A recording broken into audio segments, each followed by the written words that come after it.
Hey, this is exciting. So I'm pivoting a little bit. I'm going to practice talking like they did old visual diary style, more around what's most present for me. So I kind of, I had kind of like stepped off that edge and focused on speaking to more like things on the ground. And I do think there's value to that, but this is more fun for me. So, hey, Alex. So I'm going to give it a go and let's see what's there. So what's been most present for me recently, and ironically or not, this ties into the topic that I covered on that podcast. Sorry, let me close these windows. They're distracting me. About good and bad actually being the same thing.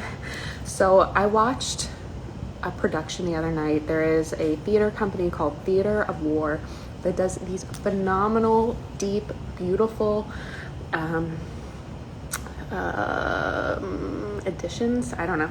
They'll do classical Greek drama or comedy or theater or whatever and modify it to speak to a social topic. So the one that I watched was Antigone, which is a play by Sophocles, and the artistic director, his name is something I can't remember right now. He had it angled in such a fashion that it opened space for people to talk about and look at what happened in Ferguson with Michael Brown, like 6 years ago. And the whole production is like fucking mind-blowing.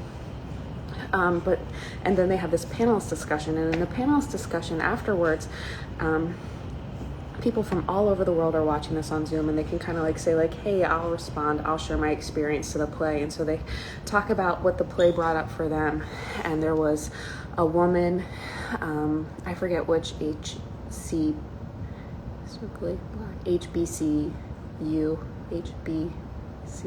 sorry, I'm messing up, historically black university or college.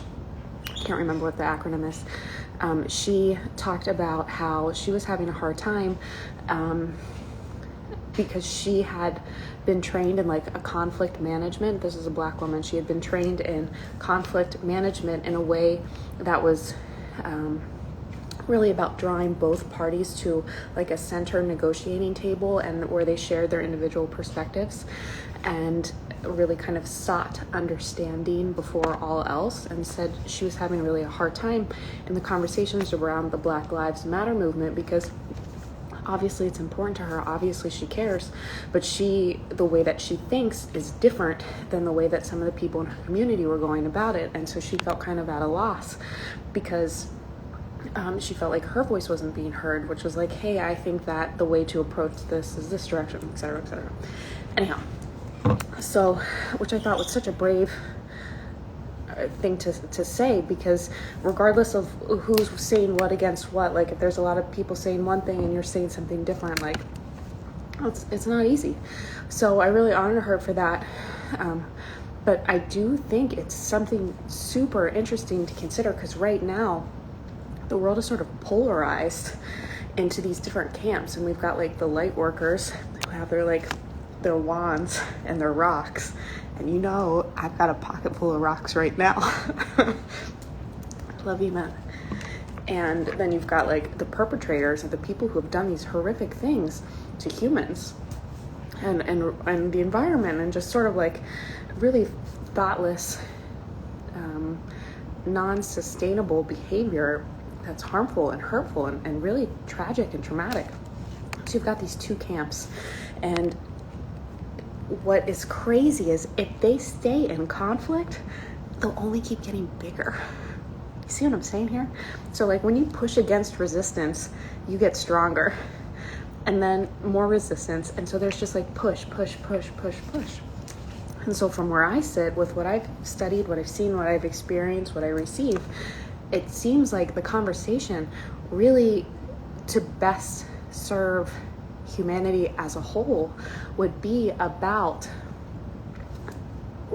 it's like it really is compassion coming from like the weak side, which is like, but how?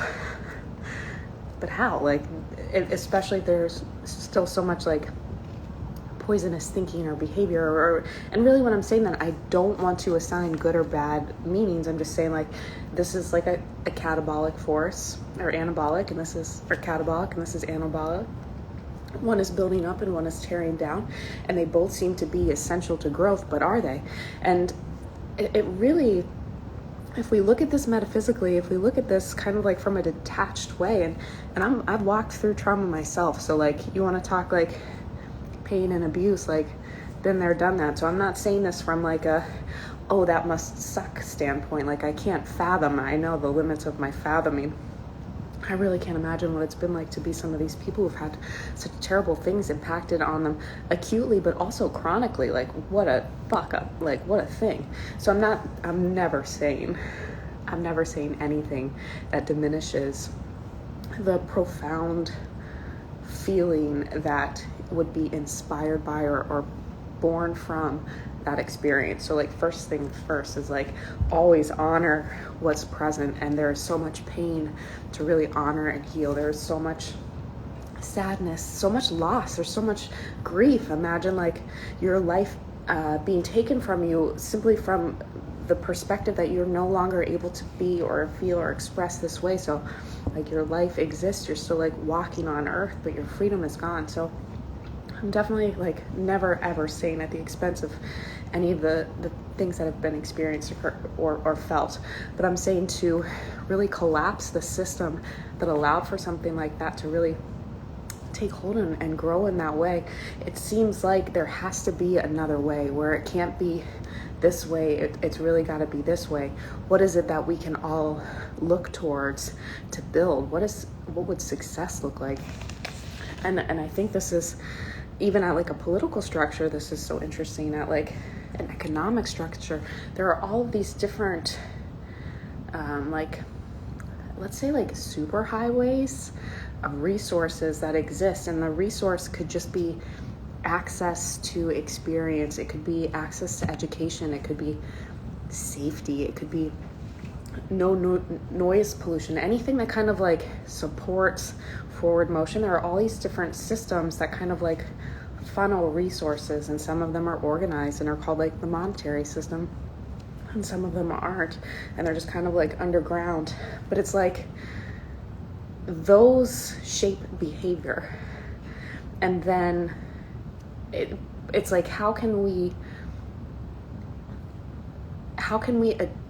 adapt to those, or shape or reassemble or assemble anew those in a way that it's like it's not a me or them world anymore, but really like the spectrum of differences. And so nobody is really like this group or that group. They're all just sort of on this continuum of becoming. And so maybe like even like sexuality is a spectrum, even like age is a spectrum, but we corner people off and say like, oh, you're heterosexual, you're homosexual, you're bisexual. It's like, oh, here's a concept, put this on so I can understand you. You're old, I'm young, you're this, I'm that. They're just concepts, but where is the line that really like starts and finishes? It's like, yeah, we call somebody brave or artistic. What's the threshold?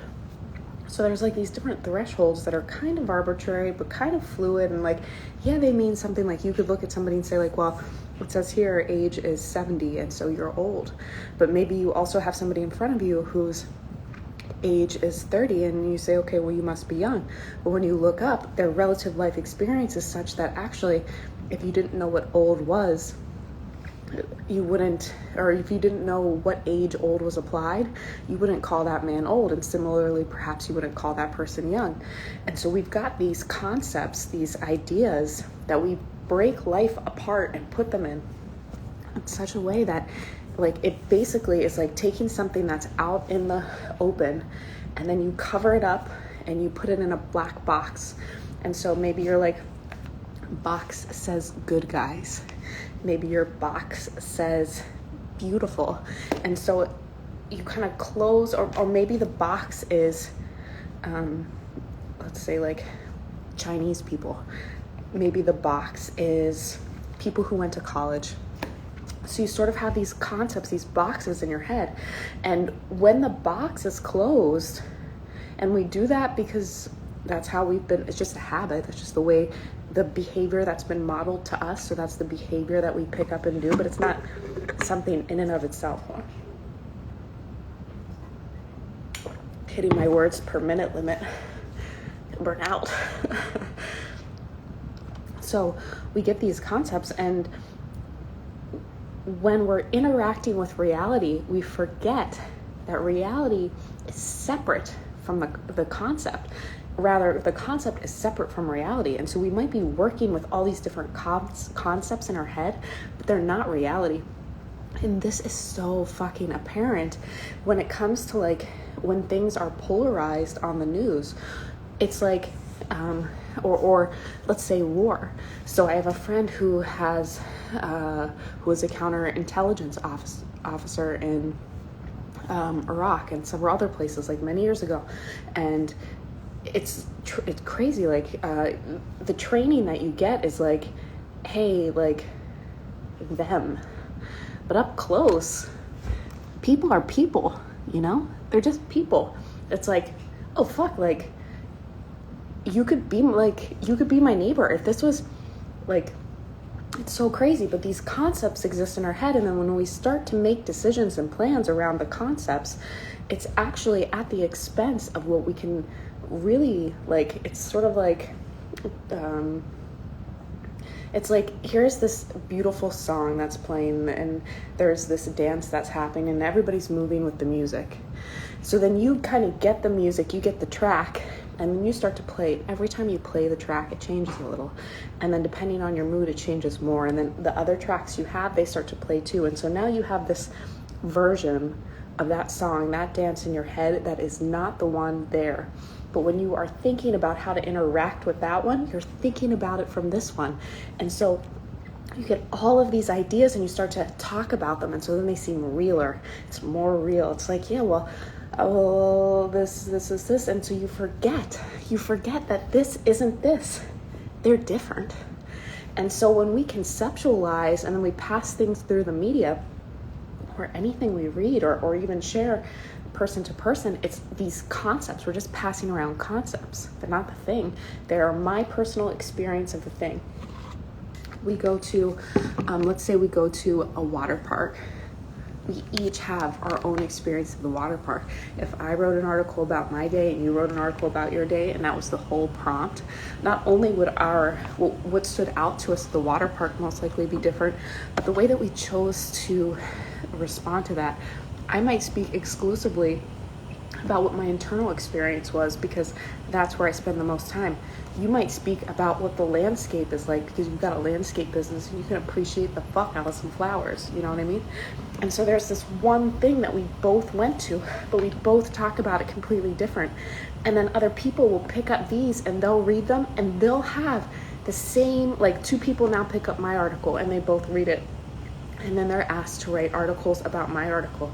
Their articles similarly will have that same like morph, that skewness to it because they're not, those articles now aren't my articles, they're interpretations of my article. And they'll be through their own filters and their own days. If you ask me to write something one day versus another day, if I was having like let's say I'm processing a lot of emotion that day, I might be viewing that, I might be summarizing that from a really dark place. But if I'm on like my high flying disc and I'm loving life, you know, like 5D and shit all over the place, then the article I write might be much different. And that's what we forget. All of this information that's going around is so disorienting because it's like all askew. You see? And that's just saying if those people didn't have agendas. So imagine that it's not, so agenda is a concept and it has some connotations with it that are naturally sort of like inflammatory. It seems like agenda, unless it's like at a party or a to-do list, seems like it might be bad. But let's say agenda is actually like an outcome that is meaningful to me. So I decide that I want this conversation to go this way because I want this relationship to be that way. And so the way that I interpret or do my thing is relative to that outcome. And so I would present even more differently than if it's like if I'm just doing my own interpretation, this is what Shaylee saw, this is what Shaylee felt, it would be different than I was doing my interpretation based on something I want you to think about me or something I want you to do. That interpretation would be different. And so you see what I'm saying? Like, whoa, mind blown. Thank you for that compliment. It's like all of these things distort our reality, and then we've got these impulses to act. And so let's say I've got an impulse that's like, I need to wear this color and go over there. Well, that doesn't make sense because I have this thing I think I should be doing, and that color doesn't blah blah blah blah blah. So I've got this natural impulse, but then I've got these concepts that cloud my head because all these concepts say like, this is okay and this isn't okay. If you want to do this, do this. If you don't want to do that, do this. If you want to do the and then we're fucked. And then we either get really depressed or really anxious because the energy that wants to live through us, or the life that wants to express through us or flow through us, is stopped by a bunch of ideas that aren't real. Where's my mic? Boom. And that's what I bring to earth, people. We're gonna be free. After you spell. Come on, no, I'm totally qualified. All right, so back to business. So it's so wild. How did I start this? Oh, okay, so the point was like, when you're thinking about this difference, this like good bad split, these people are bad and these people are good, yellow, they're the same system. We're all forces of one system. And this is where you got to hold on to your hats because it gets a little slippery. So we've got this neighborhood, and within the neighborhood there's a mom and there's a dad, and the mom and the dad have grown up in these neighborhoods, and all the ways the neighborhood works have told them who they need to be to survive. And who they need to be is, probably somebody who's nice, and maybe they also learn that it makes people more comfortable if they stay being the chunky one. Maybe they find that it would be more comfortable for everyone if they stayed emotionally unavailable. So they get these ideas of who they are, and they play those roles. They say, hi, it's so nice to meet you. I always do this. I'm so sorry. Oh, I hate that. I always hate that. Bitch, please. When we go back to the concept idea, imagine how crazy this is. You go to a sandwich shop. It's your first one. I was going to say something, but I don't want to. You go to your sandwich shop. It's your first one. You have a sandwich. Well, actually, the kid that made the sandwich that day was sad from a breakup. And so he fucked the sandwich up, and it was awful. It was the grossest sandwich there ever was. And so you had the sandwich. You took one bite, and you were like, ugh, I hate sandwiches. I never want to have an... And you live the rest of your life thinking that sandwiches are shit, but you just had one sandwich that was bad. We do this about everything. It's crazy. There are things that you are identified with in a way that are holding you back from one instance of failure. One. It's not your fault. That's just the way we've been trained. But it's like, when we start to see the way these ideas hold us in place, it's like, wait, what the fuck? And ideas hold relationship dynamics in place. I saw a quote the other day, blew my mofo mind, that was like, the most fucked up person, paraphrasing, I think they said something much more politically correct than that. It was like, the most fucked up person determines the family dynamics. Can I get an amen? Like, yes. And so, having lived that life, I can say like, and being on the other side of it, like, I had to detach entirely from my whole world so I could be like, wait, what the fuck? And then there was like resistance because I was doing that me them thing where I was like, I get it and you don't, like, you wrong. And then I was like, wait, I'm judging. Is that the behavior I want to model? Is that the solution? And then, no, it's not. And so instead, I stood in silence, in truth, and love, and said, like, I see you. All the things that you've done that have been hurtful or harmful were because you were afraid and you didn't know any better. Like, I'm sorry I was mad at you. Like, you didn't know. It's like people get like stabbed with these like emotional wounds and they hurt so bad and they're just doing their best, and then they show up somewhere and there's an environment and they don't want to get hit in those spots, and so they act weird. And those dynamics are like trying to control so they don't get their dots, like their spots hurt again. Like, how sad. And so now, like, I'm friends with all of them. Like, I have such fulfilling, beautiful relationships with people that I never wanted to be in my life because I couldn't get past that. But as I integrated those pieces into myself and I offered them compassion and I could see them, then they felt safe to step beyond what held them in place, those ideas that they couldn't see. And so anyhow, so we've got these like, and I just have to say, like, I'm so thankful. Like, what a gift not to have to carry that anymore. Okay, so anyhow, we go back to this story. We've got this couple, and they've got these great ideas about who they are and how the world works. They know that only these people have money, and they know that only these people get to do this, and they know that these people think this, and they know, and so they've got really good ideas too about how they have to grow old. What does 60 look like? They know because they've seen it, and people say like, oh, you must be 60. So they've got they've got stacks, books of ideas about how life should go. And then they have this baby. And so they model. They don't know that they know these things. So they're not saying like, okay, baby, we are going to go through your welcome to life protocol. And I'm going to read to you all the things that I think about myself. And I'm going to read to you all the ways that the neighborhood works so that, no, fuck. They just model it. They just do it. And the baby says, okay, like this is what we do in these situations. This is how we handle emotional conflict. This is what we eat.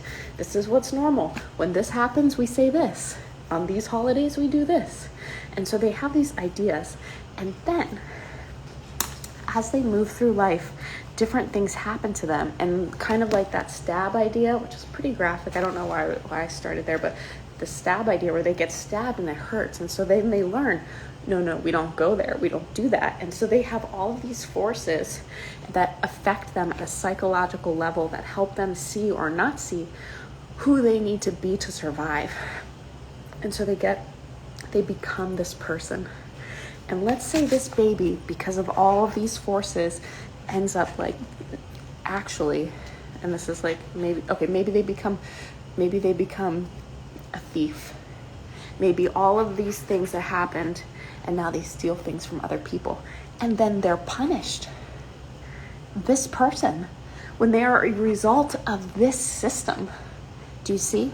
It's like this person ain't shit without all this. We each are all just a function of the system. I, Shaylee, have specialized as a result of all the forces that have been forced upon me. I'm nothing. I am an embodiment of all of these things, the way that this like stuff has kind of like come together. And it's the same thing when we've got criminals or people who do bad things. They are like the part that like has the edge. They're the part that like cuts it open, but everything else is holding the fucking sword. And this is like did you know, I should probably fact check this before I throw it out because I haven't looked for a little while, but the last time I checked, they determine the number of prison beds in a community based on the literacy rate. Tell me that criminal behavior is not a function of the system. It's like there is all this shit that makes these people specialized. So going back to the opening thing, we've got our light workers, and they've got their rocks and their daisies, and they are on the path to show the bad people that they're bad and wrong. And not everybody, and like I mean this in the most loving way, because I've like been there, done that. Like it's layers of experience, and so I'm just saying, like, to throw open the doors, this is something to consider. IMHO. Like then we've got like the bad people who are doing really awful things. And of course, like, people want to stop them. And when I say light workers, that could be anybody that's like in support of a cause, like, and God damn it, like, yes, that is an empowered position. Feel like you should do something. I am not saying that at all, because it is so incredibly important to even allow the possibility for yourself to express in a way or in response to something that's meaningful to you. So it's just saying, like, even that you feel freedom to do that is huge. And so I'm never, like, the way that I presented that sounded very like, I think demeaning. I didn't mean it that way. Really what I want to highlight is that there is this body of people who are really trying to do their best, and then a body of people who are also trying to do their best, but the bests are different, are coming from different angles, and so there's this conflict that exists between them. And it doesn't seem like there is an awareness that both parties are hands on the same motherfucking body.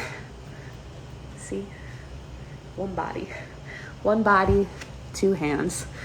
Which begs the question, then what? How do we have a conversation around this? What is the solution? How do you bring in the people that are like hurting? Well, I really don't know. But what I have seen, what I would like to suggest, or what I'd like the opportunity to try, is really just conversation. It's like acknowledging the misunderstanding that's behind pain and fear. Because unless that is allowed for and honored and recognized as the force behind all of these things that are happening, then it's just that, like, the roles continue, but the actors change. And so there will always be the team of good guys, and there will always be the team of bad guys. Is that the narrative that we want to continue as a collection of beings? It seems like this is interesting. I'm going to close after this. So if you have anything that you want to talk about specifically, please throw her in the comments, because I'm going to close this off. But life, if you've been watching me for a while, you've probably heard me rail about how thinking is basically useless. When you actually think about thinking enough, you will find that it is impossible to think accurately. You can't. And so it doesn't matter if somebody thinks really nicely in like a 8-point font, or somebody thinks standing on a curb yelling.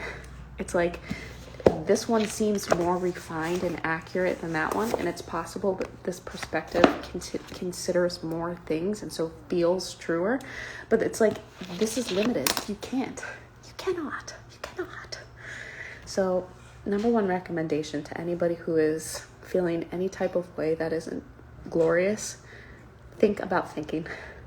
Then come back to me. Warning, you may lose your mind, but it's okay. What's left is like, when you're going through that part, like, if you need a friend, you can talk to me.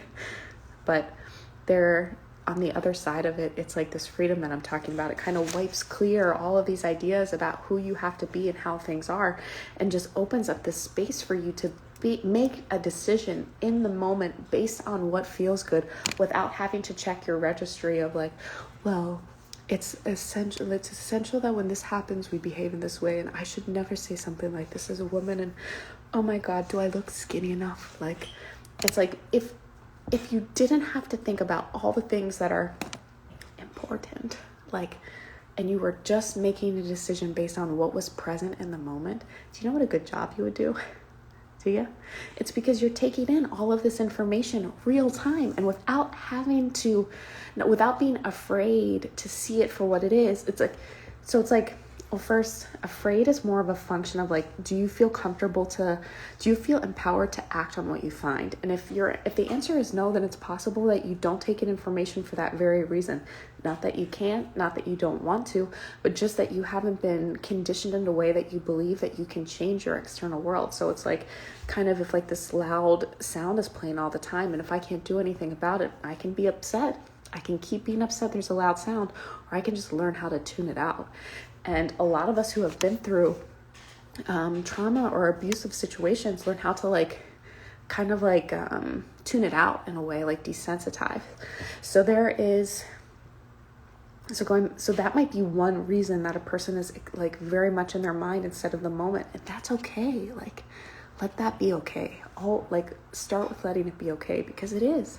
It's not your fault. When we go back to the system thing, this is the way that it just is at that moment. This is the way that all the forces have come together. And at this exact moment, or in all those moments, that's just the way they were.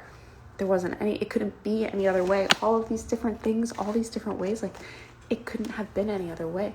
So it's okay. It's okay. Wherever you are, it's okay. It's okay. And so even then, it's like, okay, so now I know it's okay, but you're still this momentum. There might be some time before, like, what you do changes. And that's okay. It's okay. When we go back to this force idea, these concepts of good and bad, this is the most beautiful part, I think. So I have been talking about these forces externally. So we've got the good guys and the bad guys. But we experience this inside as well. So it's like all day long, there's this narrative around what's good that you're doing and what's bad that you're doing and what should be different that you're doing and how things look but shouldn't, and blah, blah, blah, and on your life. So you've got this script, those same ideas where I was saying, like, hey, look, you've got the same characters but different actors all day in your head, baby, all day. And so there's this conflict. The world is just showing us our internal conflict because we've got these two ideas where it's good or it's bad. But my friend, it's all the same thing. It's all the same thing. 2 hands, 1 body. And if you don't believe me, like, don't believe me. Really don't. Really look at the way that things have been called good or bad over time, and question, like, even in your own life, if you allow yourself to move through a fire that burns you, you come out so fucking clean. But if you go through the fire and you still just turn around, look at the fire, and talk about the fire, and remember that time in the fire, and make sure everybody knows you were in that fire, you'll never feel what it's like not to be in the fire. Which is okay. That's okay. That's okay. It's okay. It's okay. But if you let yourself go through it, all the glory, all the greatness, you can see differently. It cleans you. And so there is this battle inside of good and bad that's arbitrary, based on these ideas, these concepts. If you joined late, what I've talked about was all the way that our mind forms based on the external forces that we've encountered, and then shapes our behavior, which we then think is who we are, but we're not. It's just the character that we learn to play as a result of the world around us. And we play collections of characters. We play the US, we play Egypt, and we play genders, and we play all these different roles, but we are none of those things. And when we allow for the headers of good and bad to really come under the spotlight and ask, what is this really? And evil, good, like, how did these, what is behind these things? And we find that it's the same thing. Love and lack of or absence of the awareness of love, where there is fear and there is hurt. And so it's just love. It's just light through this filter. But we see what comes through the filter on the wall, and we fight the shadows. But that's not the villain. Those are just characters playing the villain. The villain is the idea that there is anything but us. Boom! This is so fun. Thanks for coming. This has been boiling for a while. Hey, Mike. Okay, so the question, hey, Amber. So the question is, how do you not play into these characters? That's a great question. And so the first is to accept that you are, and don't feel bad about it. It's okay. It's okay. Let everyone else be okay in their character as well. It's okay. If things could be or would be different, they would be. But they're not. This is where we are. And so the first step is really just to accept that that's okay. That it's not wrong. Sometimes when we're on this like trajectory of let's say awareness expansion, we cross a threshold and we look back and we're like, oh fuck, I used to think this, so I did that, and it caused this, and that's wrong. I was bad. I was wrong. But bitch, if you could have done different, you woulda. And you're like, well, I knew I should have. Nevertheless, if you could have done different, you woulda. Let's all say it together. If I could have done differently, I would have. If they could have done differently, they would have. This is compassion, and this is what unlocks the kingdom within, where you are no longer under the tyranny of this voice inside of you that's constantly saying good and bad, good and bad, good and bad. This is wrong about me. This is wrong about my life. This is wrong about them. It's just like stillness, pure potentiality for creation. What do I want? And in that place, it's never taken from anyone because you see that you are everyone. So going back to the characters, so acceptance is 1. 2 would be like, let me think. Create a container, which basically means like set the intention to explore what is true. I was just kind of like checking with the channel. Explore what is true. And the 3rd step is allow. And I know those steps might not hit like the action mind and time is like effective. But in reflection, this seems kind of like A Course in Miracles, where it's like accept and that you don't see things the way that they are, want to see them the way that they are, and then just kind of be present while it happens. And so allowing to me really is sort of just the continuous practice of non-judgment. And judgment in my world is the assignment of any concept. It's when you pull something out of what is, all of it, and you give it a name. And when you give it a name or you give it thought, you have abstracted it from reality in such a fashion that it is no longer reality. It is a very like small piece of it. So if you joined late, I spent a good amount of time in the beginning talking about the way that we abstract reality and come up with these concepts, and how the concepts prohibit us from acting in truth or really like in response to what's present, and also cause all this turmoil and sort of like the divisiveness that we're seeing in the world, where it's like us and them. So in allowing, you basically just, it's a practice of saying like, I don't know, maybe I don't know, maybe I don't know. So something happens in your day and you're like, oh motherfucker, you say like, you know what, actually I don't know, maybe this is right. And then you see something about yourself and you're like, oh, I should be skinnier by now, or I should have more money by now. And you say, well, you know, actually I don't know, maybe this is the right path, maybe. And you just start to smooth the narrative inside so that it's no longer saying, this is wrong, I have to explain to other people why this is wrong. Other people need to know that I know that this is wrong, and I know why that it's wrong, and that it's going to be different sometime. And if I just keep saying to myself all the ways that it's okay that I did that thing, blah, blah, blah, blah, blah. Is that freedom? Is that living?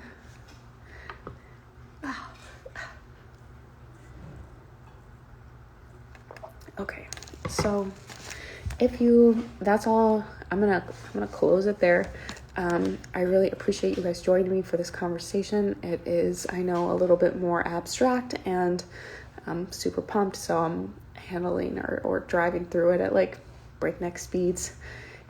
These are concepts that I think are prevalent in our worlds, but maybe not in our awareness. And I love to talk about them. And so if there's anything in particular that you have going on in your personal life that you're like, yo, you said it's all like this, but this is like this, like explain to me how that's. So I would love to. Send me a voice memo, DM me. This is available. So this content that I'm putting together, I'm funneling to patreon.com/habitbook. It's super cute. If you haven't checked it out, I did a full month of programming in July and covered things at varying perspective levels. So some on the ground, some from up top, mostly like hovering in the middle. This month I'm kind of taking it to a higher perspective. So really saying from the vantage point from which I see, which is like, which is like, yo, this is one body. we're just all one thing. We're just one thing. So it's like, how can we remember that we have a common interest, which is the thing of which we are all a part, which is the thing we are. And so it's like, it seems like I'm talking a lot about the external forces affecting the individual's specialization, but it seems like, and this would be like the system in action as well. So this does not negate this concept, but it does add, it's interesting to consider now that these spots who have said, stop, I'm not passing that on anymore. Those trauma chains, and they cut them, and then they like influence the system as well now, like in a different way, where they're modeling different kinds of behavior, and that behavior, like, it actually feels better. And it's sort of like when people are like, oh, you eat healthy, like, that's terrible, that's so boring.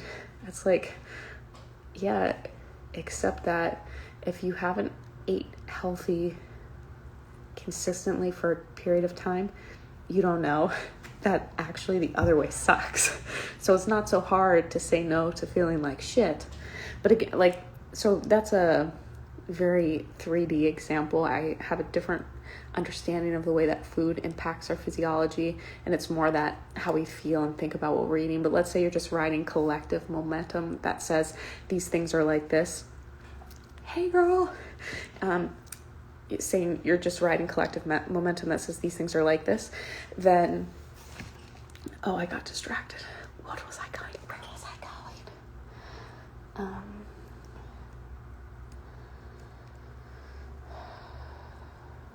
Fuck, I forget. Can someone pin me back? So I was saying about how, eating healthy, doing the right thing. It's like whenever you, or doing something that's supportive of you, whenever you have a practice that provides perspective in such a way that you understand the alternative, then it changes the way that you decision make. So in short, like one way to do that, so it's like most people are like, nah, I don't smoke because I don't want to have cancer. So they know that they've made an association between smoking and cancer, even though these things are really far apart. So it's like, it's not an immediate side effect where they can do it and then they say, oh, no, I have it. It's like this thing in time that they've allowed to inform their decision-making in the moment. We can do this with good things as well. And it's just sort of allowing for the experience of the alternative, or even just considering the possibility of its existence. Or if you just start to notice, like, okay, well, how do these things look? Because it's cumulative.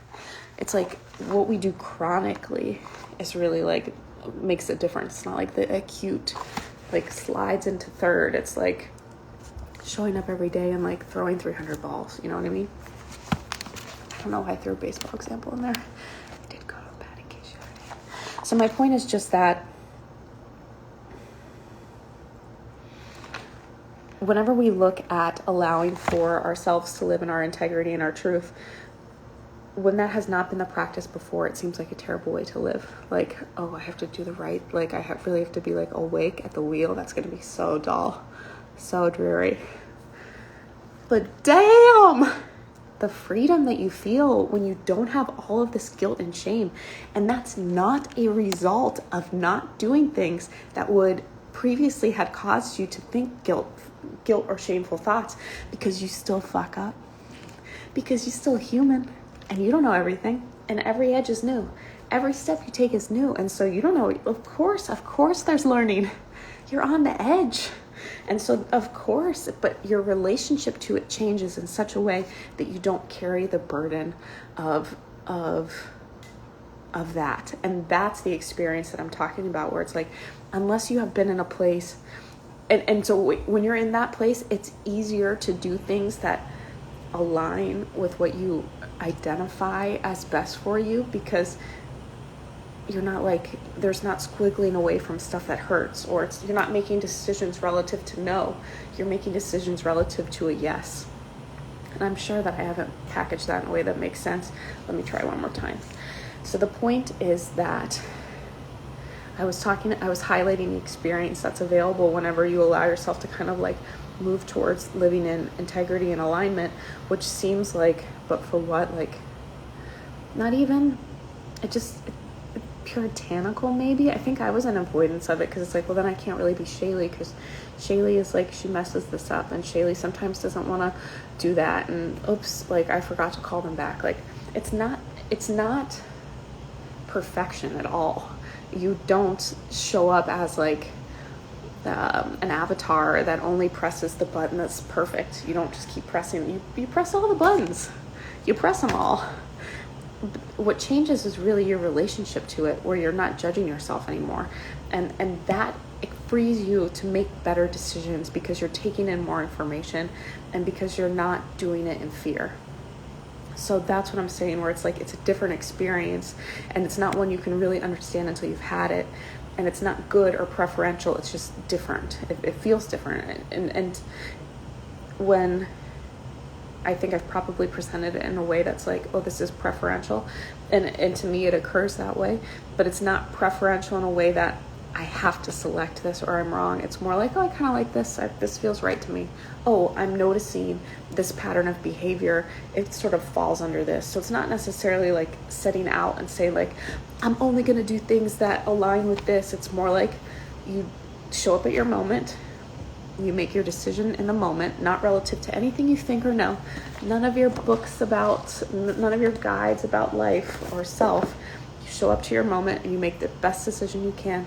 And then after a string of those, you look back and you're like, oh, wow, that sort of reflected this characteristic, which is kind of nice. That sort of did this. They're just patterns. And maybe the pattern changes someday. And then you get the opportunity to apply perfect acceptance to that. Hey, maybe this is perfect. Wow, I seem to be really far from Earth, and oops, like I haven't done my laundry in 7 weeks. If you open to what's occurring that way, you can receive stuff that you can work with, because it's all just like feedback. But if you deny it, then you don't get the feedback, and so then the system just sort of stalls, which is fine. Then that builds up your desire, or sort of like your spring forward, and like that's perfect too. So do you see what I'm saying? You can't fuck it up. You can't, because it's really just, it's allowing. This is not really like if you're in your survive mind, this can be a really scary thing to consider, because it's basically saying like, nope, you don't have control, and oops, you're not really driving. What you're driving is really like just your internal experience. What your power switch, your like power toggle is like, okay, this is happening, or no, this is wrong. What's cute, oh, this is so cute, is as our awareness expands internally, we've got that one switch that's like, I accept, and fuck, this is wrong. Then you've probably got like another layer that's been revealed that's like, I accept that I don't accept. No, that's wrong. And you just have these like layers of awareness. But the highest layer that's available to you, the one that you can really like, whatever the voice that's at the very back or at the top, all you have to do is get that one. You go straight to the top and you say, hey, can we collapse this resistance here, because I'm sure it's okay. I can't think of why it's okay, and really I couldn't tell anybody else why it's okay, and I actually don't even think it's okay, but like, could somebody at the top just say like, hey, well, this is what's happening, so I can STF you in love. So what's really cool about this work is that, or what I think is cool about it and kind of fun, is like, you can experiment with it. Like, you don't have to believe me. You don't have to believe yourself. You really don't even have to believe anything. You can set up little experiments and just see like, how does this feel to me? Does it make a difference how I feel? When I feel one way, what kind of happens versus when I feel another way? And really, what's my point here? What's my point with this? Like, why am I doing this? And you'll find that under everything is this desire to feel good. That's under it all. And so if you can just kind of go there first and say like, okay, I want to feel good. Well, how do I feel good? This moment, I could stop telling myself stuff that makes me feel bad. That would be one way to feel good. Well, if I don't say those things to me that make me feel bad, then I won't know that things are wrong. Are they wrong? Are you sure they're wrong? Were things that were wrong before kind of like right ultimately in the end? or things that you thought were right, wrong. That's my favorite. Oh God, if I had a nickel for every time I called my mom, I was like, Mom, we're gonna get married. No, I'm serious. And she'll be like, Shaylee, you've said this before. And then she gives a call where I'm like, ooh, I started changing my mind. Yeah, so it's basically like you can't know shit. So you just gotta flow with it, yo. So that concludes my presentation today. I have a new content calendar out for August. We just restarted the Think Again topic for this week. There are meditations available. Hey girl. There are meditations available, old videos. I do summaries of the articles. I try my damnedest. Sometimes it's good, sometimes it's not so good. Seems like the harder I try, the worse that it is. Whoops. But there's also a cool community feature, and that's the lounge, where, no JK, we actually have a live jazz performer and her accompanist joining us on August 20th at 8 p.m. Eastern Time for Jazz Night at the Space Hub Lounge. And I really have been so fortunate to meet such beautiful people on Instagram, and it is a great joy to me to connect you to each other. Everybody seems to be quite different in these layers, but very like samesies in this one thread that runs through them somewhere in the middle. And that is just like such a beautiful thing to feel and experience, because it's like, oh, this stuff that sounds crazy to the people around you, it's not so crazy to them. Oh, thanks so much for coming. I love you guys. Does anyone have anything they want to talk about before we go? I don't know how long I've been chatting, but it's been a while. It would also be helpful to me to better understand like what topics you want to hear, and the best way to kind of summarize or share them. Like, I'm doing an MP3 format now, as well as a transcript. SOS, or I'll just keep doing what occurs to me, and like maybe that works. Must be perfect. I accept. My accept one is like oh, she's got so many thoughts. I really gotta watch her. All right, I love you guys. Thanks so much for coming out.